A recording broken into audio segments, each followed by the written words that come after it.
अब देखिए एक और बड़ी खबर, यूक्रेन का जबरदस्त रॉकेट अटैक हुआ है। रूसी सेना पर हाइमार्स से ताबड़तोड़ हमले किए गए। यूक्रेनी हमले में रूसी सेना को भारी नुकसान। तस्वीर आपके सामने।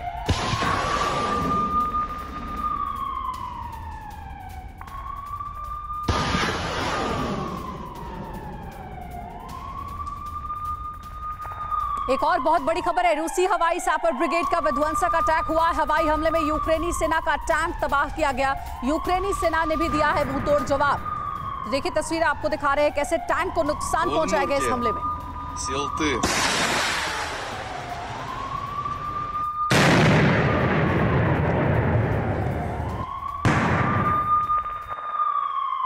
और देखिए ब्लैक सी में तनाव की खबरों के बीच अमेरिका और रूस के डिफेंस मिनिस्टर्स ने आपस में बातचीत की है। दोनों के बीच ब्लैक सी की घटना पर बातचीत हो गई है।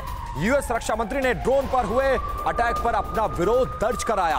अक्टूबर 2022 के बाद पहली बार दोनों के बीच बातचीत हुई है और माना जा रहा है कि यह हमला करके रूस ने एक बड़ा मैसेज अमेरिका को दे दिया है कि अगर वायलेशन हुआ तो हम अमेरिका पर भी हमला कर सकते हैं। बिल्कुल विपिन, तो ये तनातनी का चरम है जो कि इस वक्त सामने आ रहा है, अमेरिका वर्सेस रूस। और ऐसा लग रहा है अब ये सीधी लड़ाई सामने आ चुकी है, कन्फ्रंटेशन हो चुका है। अमेरिका की तरफ से रूस रिटेलिएशन कर रहा है। रूस बार बार कह रहा है कि अमेरिका ये हिमाकत कर रहा है जिसका अंजाम बहुत खराब होगा। अमेरिका पहले दिन से यूक्रेन के लिए रीढ़ की हड्डी है और ऐसे में अमेरिका का इस तरह का एक्शन कि ड्रोन भेजना या फिर जिस तरह अनइंटेंशनल कार्रवाई बता रहा है अमेरिका, इससे क्या संकेत मिलते हैं। आइए देखते हैं बिग वॉल के जरिए अमेरिकी डिफेंस मिनिस्टर ने और क्या कुछ कह दिया है। ब्लैक सी में जो अटैक हुआ, अमेरिका आग बबूला हो गया है कि आपने अटैक कैसे किया। अमेरिकी डिफेंस मिनिस्टर लॉयड ऑस्टिन ने Russian defence minister Sergei Shoigu से बात की है इस पूरे मामले पर, इस अटैक को लेकर। बातचीत में ऑस्टिन ने ब्लैक सी में अमेरिकी ड्रोन पर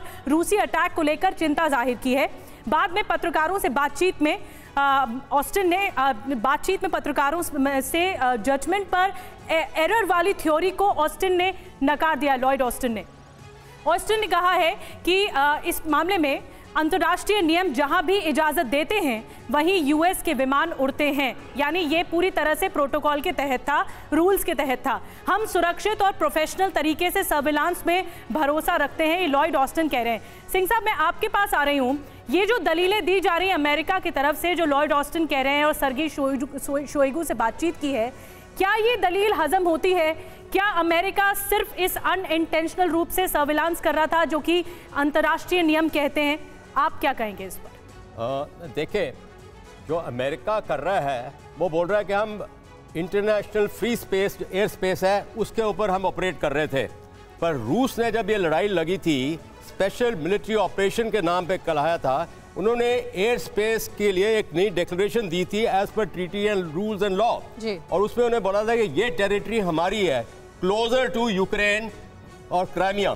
अभी उसको मैं समझता हूं कि वायलेट किया है अमेरिका ने, और इसलिए रूस ने उसके ऊपर एक्शन लिया है। और जो उसका एक्शन है वो ऑफेंसिव नहीं है, वो डिफेंसिव है कि उनके ऊपर वो इंटेलिजेंस, सर्विलेंस, रिकॉनाइसेंस कर रहे हैं, प्रॉक्सी वॉर के जरिए लड़ रहे हैं। तो उन्होंने एक संदेश दिया अमेरिका को कि आप भी संभल जाओ। ठीक है, बहुत छोटा सा रिएक्शन सर। क्या क्रीमिया पर जाने की तैयारी थी इसलिए अमेरिकी ड्रोन ब्लैक सी के ऊपर देखने को मिला और रूस को डर था इसलिए गिरा दिया गया ड्रोन को मार के? क्रीमिया पर प्रेशर तो बनाना ही है नेटो फोर्सेस को, क्योंकि उनको नेगोशिएटिंग टेबल पर कैसे लेके आएंगे। तो ये तो एक स्ट्रेटजी है कि क्राइमिया पर प्रेशर हमेशा बना करके रखना है। और क्राइमिया जो है रशिया के लिए बहुत ही अहम है, ओनली वार्म वाटर पोर्ट है, उनकी मैक्सिमम फ्लीट वहीं रहती है।